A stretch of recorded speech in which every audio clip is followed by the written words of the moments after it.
And now we need to talk about how radio ratings are collected, and they're collected by a company called Arbitron. And Arbitron measures what stations you're listening to, when you're listening to them, and where you're listening to them at. And I was lucky enough to gain an Arbitron ratings book from WNCW. And so I'm just showing you little pieces of that, but I can't really broadcast this on the web because it's you have to pay lots of money for this kind of ratings information. So I'm just going to give you some very small pieces of that book. But needless to say, Arbitron, just like Neilsen, breaks that information down into if it's male or female who are listening to the radio. It breaks it down into when they're listening to the radio, and it breaks it down into if they're in the car, if they're at home, if they're at work. So it gives a programmer a good idea of how well they're doing. And then a programmer might look at where some of their lower ratings are and make decisions as to maybe what music to program there if you're doing block programming like WNCW is doing. Or you might look at why are the ratings failing there. If you're not doing block programming, maybe it's a certain jock. So a program director for a radio station is a little bit more difficult because you're not just looking at the music, you're also looking at the personalities. Also, when we talk about Arbitron, again, I don't know about you, but for me, I have never gotten asked to do any sort of response to what radio stations I listen to.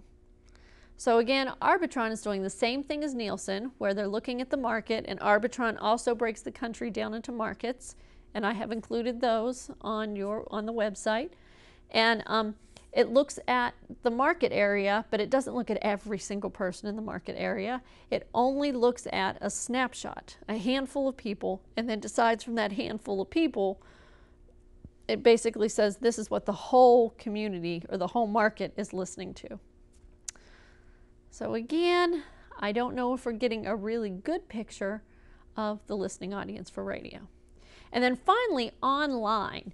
Now that's the easiest and most accurate rating system because they're actually measuring everyone who's going to that website. They're measuring lots more information about you than a television station or a radio station can do without personally asking you these questions. But with online, they can look at where you visited on the web, how frequently you come back to their particular web page, what ads you click on. So online, you can know a lot about your visitors, and it's very, very accurate.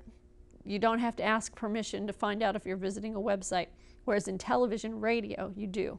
So evaluation, like I said, we're going to get into this very, very specific, but I wanted to talk about evaluation as far as audience goes because, again, you live and you die as a program director by the ratings.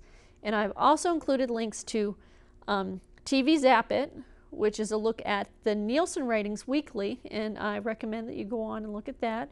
And I also included a link to Arbitron, and I would recommend that you go and look at that and see what unbelievable information they know about people who listen to different kinds of formats. They can tell you if they own a home, they can tell you if they're going to purchase a new car in the next 12 months, they can tell you how often they go to the theater.